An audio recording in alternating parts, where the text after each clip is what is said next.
Hello everyone, MPX AUTOS, James here. How are you today? We have a few questions, from some customer asking how to connect the amplifier Pioneer GM-1004. So in this video, we'll help you to answer correctly exactly how it will be fit.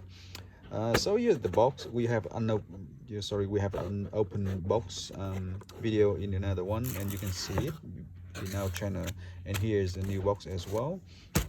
And it's very smart and simple design of the amplifier, with one side is in and one side is out.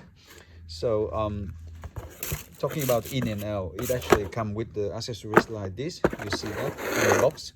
It comes with the amplifier manual and a white box like this, which actually is standing for the cable inside, and it contains the cable here, and the cable here. So what they are working for is that this one is the output cable. Okay, so this output cable you actually plug on the side of the head unit here, amplifier here. So you can see this one is the one that we already put in demonstration, and it has our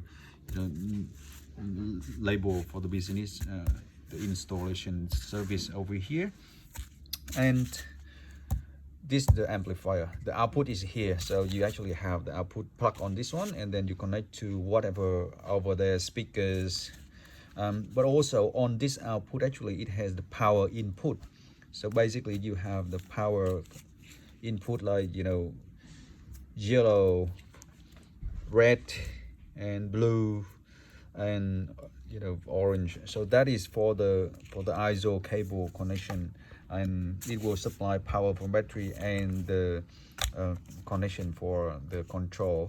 And if you want to know exactly what it is, simply check it out here: the red, the blue, and the yellow.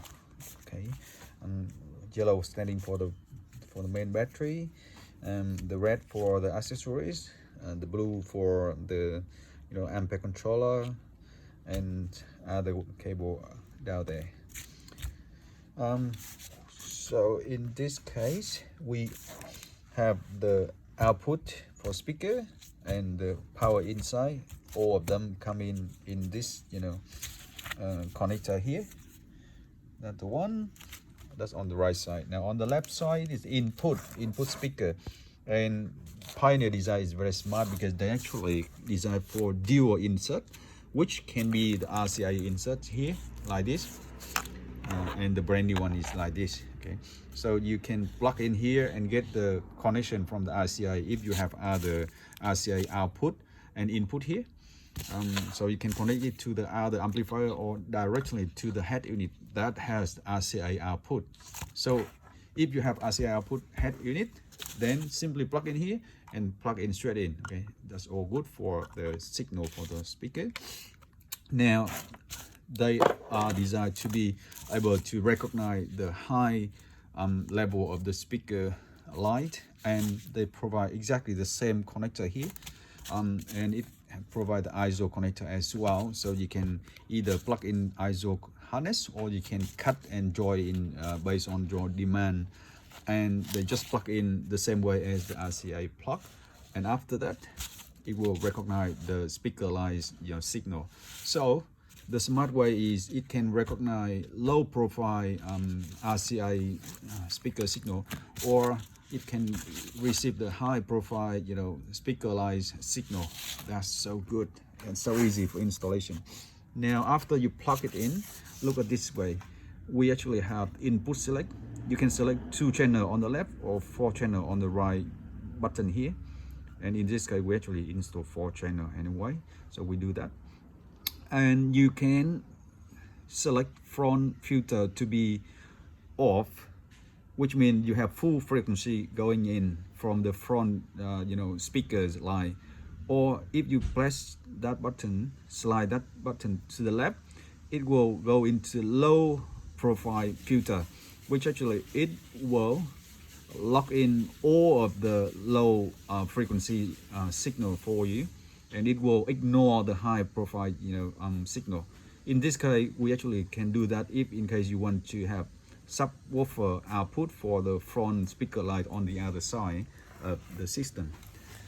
The same way for the rear filter as well. So you actually can select for off, which means full range, or LPF, low profile one, for the subwoofer, or HPF for high profile one for the high range only for the tweeter. So that's why we call it smart, and we select it because it's so easy to select. The function is so easy to use, and it is not necessarily to be played too much on this one, but it is enough for many of the applications that we use, especially in terms of the compact size and in terms of the quality output. We found that it definitely delivers the power, the performance that we need from the D class one. Yep, so certainly it satisfies our customer, it satisfies our own tests on the bench and in the cars.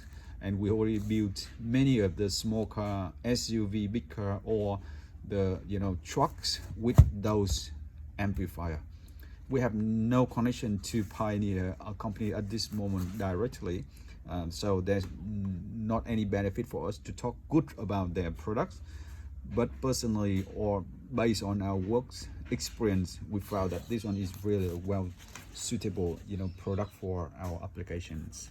And hopefully this video will help you to select the best one for your own choice, and it help you to tune up this amplifier at the best level.